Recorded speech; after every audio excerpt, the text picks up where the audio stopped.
Hey, today I want to show you 3 easy vegan and comforting recipes you can make at home. And it's getting pretty cold here in Europe, and I'm pretty sure in North America and other parts of the world too. Today I want to show you don't have to feel guilty about finding comfort in food. We all do it, and you can make really healthy recipes too. So these are 3 recipes I really like to make. We have a creamy pasta with the bomb sour cream I talked to you about on my Insta story for ages. Yep, it's in this video. Then we have a soup recipe that's from my ebook actually. And then finally we have something like a curry or stew, something peanut buttery, spicy. It's really bomb tasting. All these recipes are super easy to follow, super easy to make, and they use seasonal ingredients so you can find them in winter too. So yeah, hope you enjoy. Alright, so we're going to start with the pasta recipe, which is pretty much the sour cream recipe. So you're going to start by soaking a cup of cashews overnight, or 4 hours minimum. And then once this is done, you can cook your pasta with the instruction you have on the package. Then I'm using 1 shallot. You could use an onion, but I'm intolerant to onion, so I use a shallot, which is just as fine actually. And yeah, I peel it and I chop it in small pieces, and I forgot to remove the germ. It's better to do it before than after chopping. Anyways, you just finish chopping and then you're gonna put it in a pan.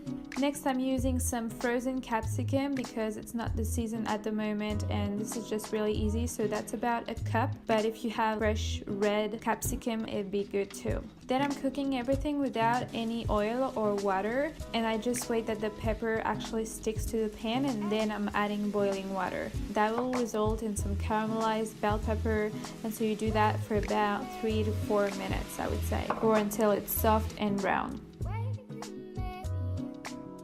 So to make the sour cream, you're taking your blender in which you're adding your soaked cashews, which you've drained obviously, and then the cooked capsicum and shallot, half a lemon juice, and once again all the detailed recipe is going to be in the description box so you can follow the exact same quantities.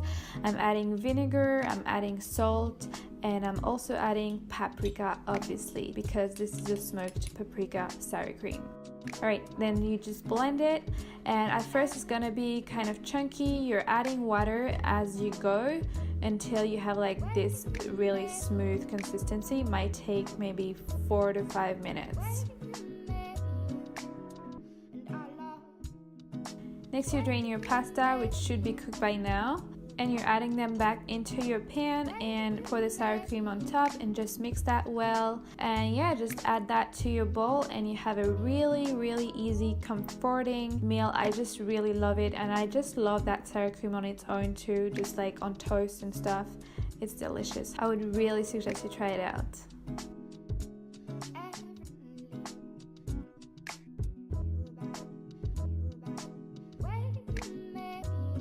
Next recipe is a cheesy cauliflower soup that's in my ebook. I just modified it a little bit because I didn't have all the ingredients, but again I'm using shallot. Now, as you probably know, I had an issue with those files and I lost them and I had to recover them, and that one just didn't make it, so it's just stopped here.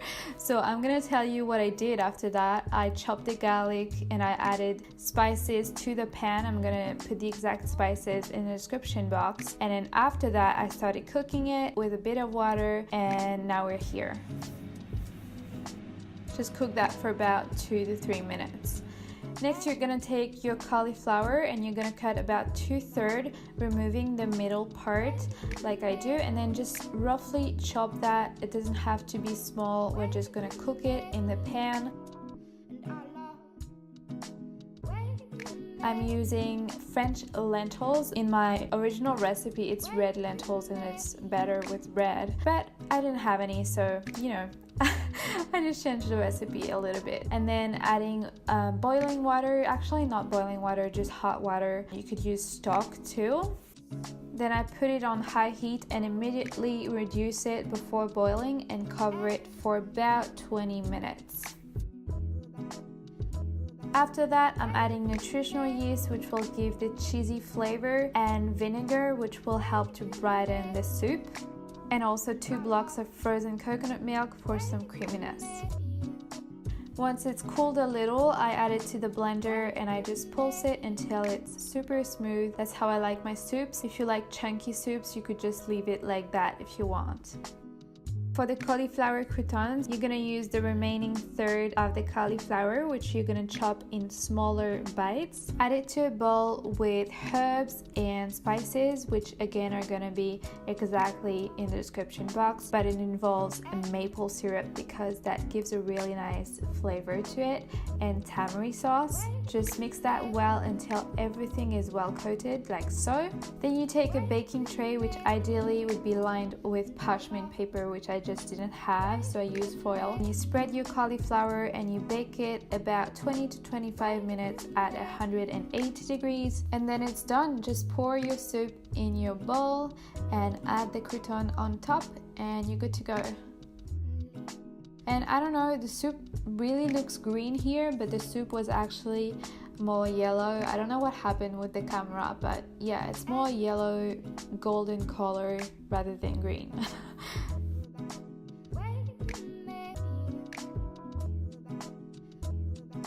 Alright, finally we're gonna have this peanut butter spicy stew or curry. I couldn't decide which word to use.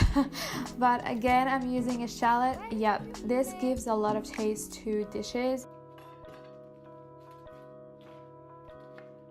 This time you want to really mince it as much as you can. Then you're taking a block of firm tofu that you're cubing, so I like to slice it in half and then slice it again just as you can see. And prior to this, I also removed the excess water with paper towel.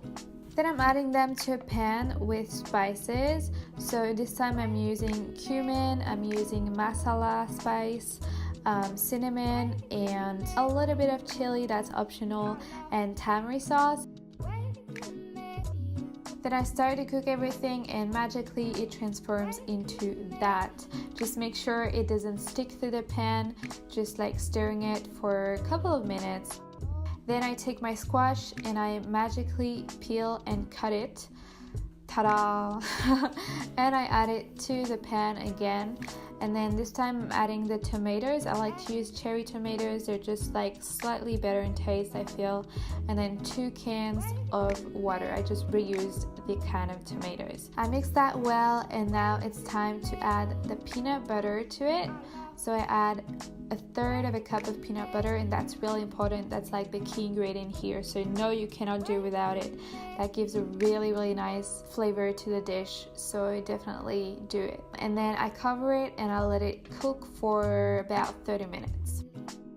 After the time's up, it should be thick like this, and that's when you want to add the chickpeas in and the lemon juice, and then stir that again.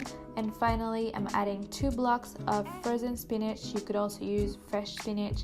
I just find it super handy, so that's what I do. And this is off the heat, by the way, just the final touch to it. That's what it looks like at the end, and you're gonna have plenty of leftover for this. So I like to pair it personally with semolina, so I add a couple of tablespoons of semolina, and then I add like 2 big dollops of that stew or curry, haven't decided. And finally I top it with some crushed peanuts for decoration and just for taste. And voila, here you have it. It's super delicious and it's actually super easy to make, and you're gonna have plenty of leftover, which is amazing news because it's even better the next day. Okay, so hope you enjoyed that video, and let me know which recipe you want to try. And also let me know in the comments, let us know in the comments, what is your favorite comfort food recipe. And even if it's not healthy, for example, or even if it's not vegan, I can try to recreate it for you healthily and vegan. And if you want, I can also do like a dessert edition of comfort healthy vegan dessert if that's something you want. Yeah, hope you have a wonderful day or evening, and hope to see you soon.